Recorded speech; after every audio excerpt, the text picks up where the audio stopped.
Everyone welcome to Code Wizard. तो आज हम लीड कोड का question number 1894 find the student that will replace the chalk solve करेंगे।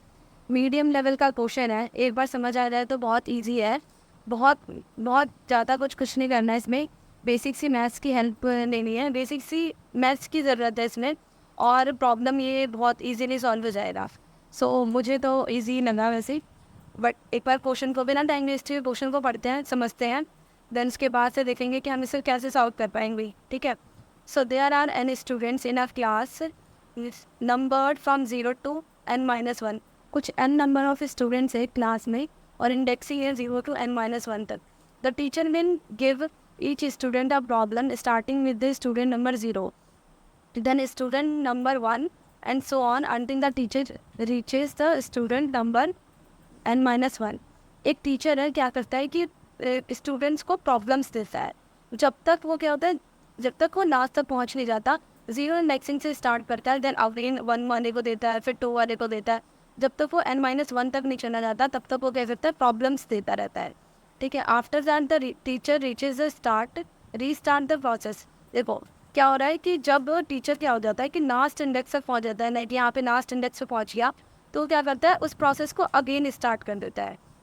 वो अगेन क्वेश्चन पूछना स्टार्ट कर देता है। ओके, जीरो इंडेक्स से। You are given a zero index integer array chalk. आपको क्या गिवन होगा, आपको zero indexed integer array given होगा। जैसे यहाँ पे दे रखा है चॉक इंटीजर एरे गिवन है, एंड इंटीजर के गिवन होगा, जैसे यहाँ पे गिवन है k. There are initially k pieces of chalk. जो आपका की है वो क्या बताता है कि कितने यूनिट्स ऑफ चॉक में क्या है, यूनिट्स ऑफ चॉक समझने से कि इनिशियली कितने पीसेज ऑफ चॉक्स हैं आपके पास। when the students number of I is given a problem to solve, they will use the chalk of I pieces of chalk to solve the problem। क्या होता है कि जब स्टूडेंट ऑफ आई जो होता है, वो उसकी अगर उसका नंबर आता है, उससे प्रॉब्लम पूछा जाता है, तो वो प्रॉब्लम को सॉल्व करता है, तो 5 यूनिट्स ऑफ चॉक यूज़ कर रहा है, यूज़ कर लेता है। तो यूज़ करने के बाद से हमारे पास क्या बचता है, इसमें से जो की होता है के पीसेस ऑफ हमारे पास चौक है, उसमें से हम माइनस कर देंगे तो हमें पता चल जाएगा ना कि हमारे पास कितने चॉक्स रिमेनिंग बचे हुए हैं। सो इतने पीसेस ऑफ चॉक भी यूज़ करता है जो स्टूडेंट क्या करता है, प्रॉब्लम को सॉल्व करता है। ठीक है। So however if the current number of the chalk pieces is strictly less than chalk i then the student number of i will be asked to replace the chalk. देखो simple सी बात है कि जहाँ पर क्या हो जाए कि जिस इंडेक्स पे स्टूडेंट को चॉक की ज़रूरत हो बट सफिशिएंट चॉक ना हो, रिमेनिंग चॉक बचे ही ना, अगर यहाँ पे क्या हो जाए, यूज़ करते करते ज़ीरो हो जाता है, किसी पोजीशन पे जीरो हो जाता है, तो उस स्टूडेंट के पास प्रॉब्लम को सॉल्व करने के लिए चॉक नहीं होता, चॉक बचे रहे, तो उस इंडेक्स को हमें क्या करना है, रिटर्न करना है। तो रिटर्न करना है index of the student that will replace the chalk pieces. ठीक है। तो सिंपल सी बात है, सिंपल सा फंडा है, समझ लो कि हमें क्या करना है, जैसे हमारे के की वैल्यू जीरो हो जाती है, वैसे उसी इंडेक्स को हमें रिटर्न करना है जहाँ पे जिस स्टूडेंट को चॉक की ज़रूरत है। स्टूडेंट को चॉक की ज़रूरत है बट हमारे पास क्या है, चॉक नहीं है, उस इंडेक्स को रिटर्न कर दो। सिंपल सा लॉजिक रखता है। अच्छा, इसको समझते हैं जरा, एग्जाम्पल 1 जो है इसको समझते हैं। यहाँ पे क्या है, चॉक गिवन है, चॉक एरे गिवन है। ये समझ लो कि नंबर ऑफ स्टूडेंट्स है, हमारे पास 3 नंबर्स ऑफ स्टूडेंट है, और के की वैल्यू क्या है, के की वैल्यू 22 है। मतलब इतने यूनिट्स ऑफ चॉक हैं हमारे पास, पीसेज ऑफ चॉक है। ठीक है। स्टार्ट करते हैं अभी, जैसे इसने समझाया हुआ है प्रॉब्लम में, इसको देखते हैं पहले तो, कि जो इंडेक्स नंबर 0 वाला स्टूडेंट था उसको 5 चॉक की ज़रूरत थी और उसने 5 चॉक यूज़ करा। के की वैल्यू रिमाइंडर कितना बचा हमारे पास, 70 चॉक हमारे पास रिमेनिंग बच गया है। उसके बाद वन इंडेक्स वाले स्टूडेंट ने 1 चॉक यूज़ किया, तो बचा है हमारे पास 16। फॉर्दर करते रहे जब तक यूज़ करते रहे जब तक हमारे पास क्या हो गए, ज़ीरो नहीं हो गए। ठीक है, ज़ीरो हो गए, उसके बाद हम क्या कह देंगे कि हाँ हमारे जो चॉक्स हैं वो पूरे यूज़ हो गए हैं। सो 1 बाय 1 हम क्या करें कि चॉक जो है स्टूडेंट्स को देख रहे हैं कि कौन से स्टूडेंट को कितने चॉक की ज़रूरत है, एंड देन उसके बाद क्या कर रहे हैं हम कि अपने जो भी हमारे पास पीसेज ऑफ चॉक थे उसमें से हम सब्ट्रैक्ट कर दे रहे हैं और देख रहे हैं कि हमारे पास रिमेनिंग कितना बच रहा है। लास्ट में 0 बचता है, 0 के बाद से जो नेक्स्ट स्टूडेंट आएगा उसके पास कोई चॉक नहीं बचेगा प्रॉब्लम सॉल्व करने के लिए, तो उसके इंडेक्स को हम क्या कर रहे हैं, रिटर्न कर रहे हैं। जैसे इस केस में क्या हुआ कि उसने सेकेंड इंडेक्स तक यूज़ कर लिए थे सारे चॉक को, इस इंडेक्स तक। तो अगेन जब गेम स्टार्ट होगा, सॉरी प्रॉब्लम जब स्टार्ट होगी, तो क्या होगा कि 0 इंडेक्स वाला जो वो होगा, बच्चा होगा, स्टूडेंट होगा, वहाँ उसके पास चॉक नहीं बचेगा, इस इंडेक्स पर आप क्या करेंगे, रिटर्न कर देंगे। ठीक है। सो इसको समझते हैं ज़रा, एग्जाम्पल नंबर 1 से समझते हैं। अगर मैं क्या करूँ कि एक ही बार में सारे के सम कैलकुलेट कर लेती हूँ, 5 + 1 + 5 कर देती हूँ। अगर मैं एक ही बार में कितने चौक की ज़रूरत है एक राउंड में, अगर मैं ये निकाल लेती हूँ तो मुझे इतना तो पता चल जाएगा कि मुझे कितने राउंड हो सकते हैं जितने मेरे पास चौक है। सो कितना हो गया, 5 + 5 1 10 11 हो गया। ठीक है, तो इतने एक राउंड कराने के लिए मेरे को कितने चौक की ज़रूरत होगी, 11 चौक की ज़रूरत है। ठीक है, एक राउंड के लिए 11 चौक की ज़रूरत है। के की वैल्यू 20 थी। ठीक है, अगर मैं दूसरा राउंड फिर करती है दूसरा राउंड, तो दूसरे राउंड में फिर से मुझे कितने की ज़रूरत होगी, 11 की। और टोटल कितने हैं मेरे पास, 22 है। 22 है, तो अगेन हम क्या होगा, जब एक और राउंड के बाद, इस राउंड के बाद से जब हम दोबारा आएंगे तो हमारे पास कोई चौक नहीं बचेगा, और ये जो होगा इसके इंडेक्स को हम रिटर्न कर देंगे। और ये इंडेक्स क्या है, ज़ीरोथ इंडेक्स वाले जो बच्चे को है 5 चौक की ज़रूरत है, 5 यूनिट ऑफ चौक की ज़रूरत है। और हमारे पास तो है ही नहीं, हमारे पास तो लास्ट में ज़ीरो बच जाएगा।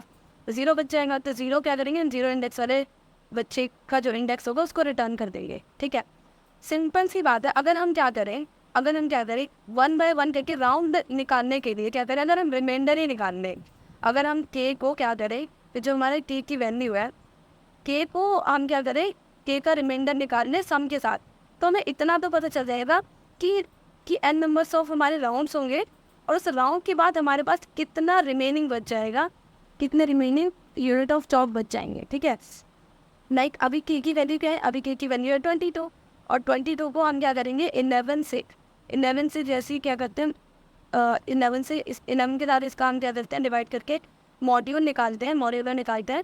तो हमारे पास क्या बचता है, सम क्या है, अभी हमारे पास सम है 11। ठीक है, यहाँ पे बचता है 11। अगर हम 22 के साथ मॉड्यूल निकाल देते हैं 11 का, तो हमारे पास रिमाइंडर आ जाएगा, और रिमाइंडर कितना आएगा, 0। मतलब कि हमारे पास तो एक भी चौक ही नहीं बचता।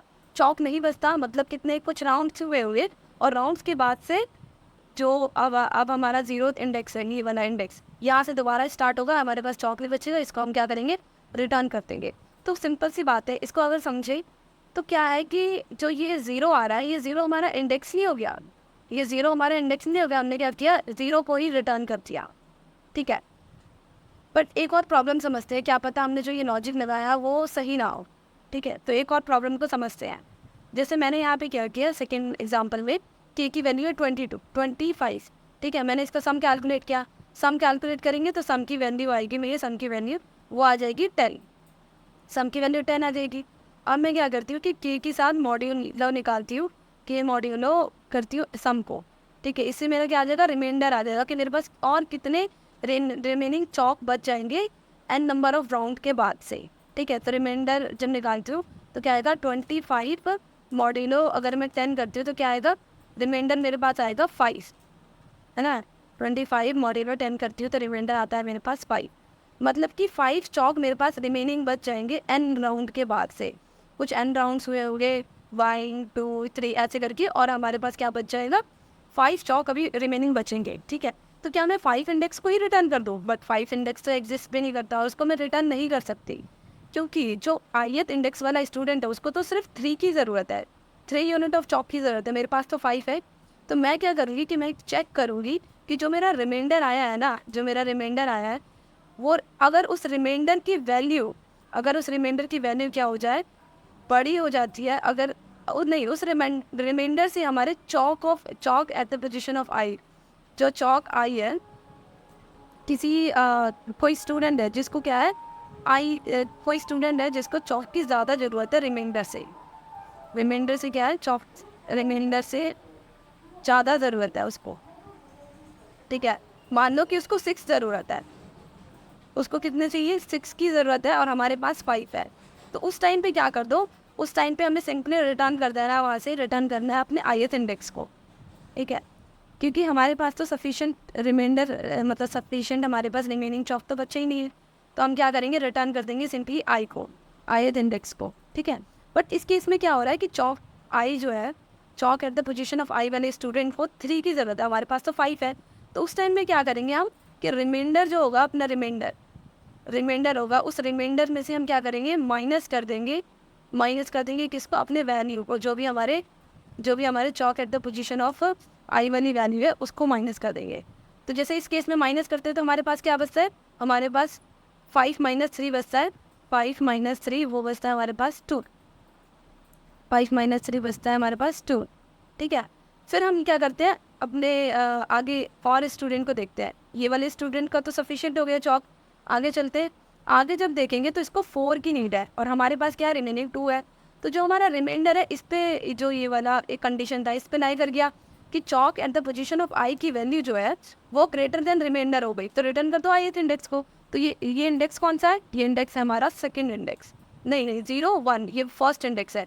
तो यहाँ से रिटर्न हो जाएगा 1, यहाँ से क्या रिटर्न हो जाएगा, यहाँ से रिटर्न हो जाएगा अपना 1।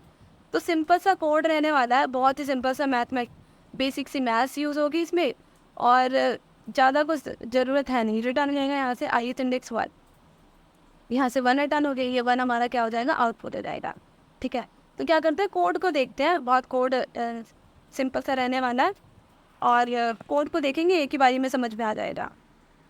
सो ओके, तो कोड करें हम। एक काम करते हैं, पहले थोड़ा सा रिकॉल कर लेते हैं, ठीक है। सो क्या कर रहे थे, सबसे पहले हम क्या कर रहे थे, सम कैलकुलेट कर रहे थे, ठीक है। यहाँ पे सबसे पहले मैंने क्या किया था कि सारे जो नंबर्स थे उनका सम कैलकुलेट किया था। सम कैलकुलेट करते थे, उसके बाद क्या करते थे, हम रिमाइंडर फाइंड करते थे कि हमारे पास रिमाइंडर का मतलब क्या था। यहाँ पे रिमाइंडर का मतलब था कि हमारे रिमेनिंग चौक कितने हमारे पास बच जाते हैं, जब हमारे पूरे क्या होते हैं कि हमारे कुछ राउंड्स हो जाते हैं, उसके बाद से हमारे पास कितने चौक बचते हैं, ये हमारा था सेकेंड स्टेप। थर्ड क्या था कि थर्ड में हम लास्ट में क्या करते थे कि चेक करते थे कि कोई वैल्यू जो है वो रिमाइंडर से बड़ी तो नहीं है, अगर बड़ी है तो क्या करो, उस इंडेक्स को ही रिटर्न कर दो, बड़ी है तो, और अगर नहीं है बड़ी तो रिमाइंडर में से वैल्यू को सब्ट्रैक्ट कर दो। यही कर रहे थे ना। तो ये सिंपल सा कोड है, इसको अब करके देखते हैं, ठीक है। तो क्या रहने वाला है, सबसे पहले हम क्या करेंगे कि इंट एन करके वेरिएबल बनाएंगे, और उसके अंदर हम क्या करेंगे कि जो चौक की लेंथ होगी ना, चौक डॉट लेंथ, उसको स्टोर कर देंगे, ठीक है।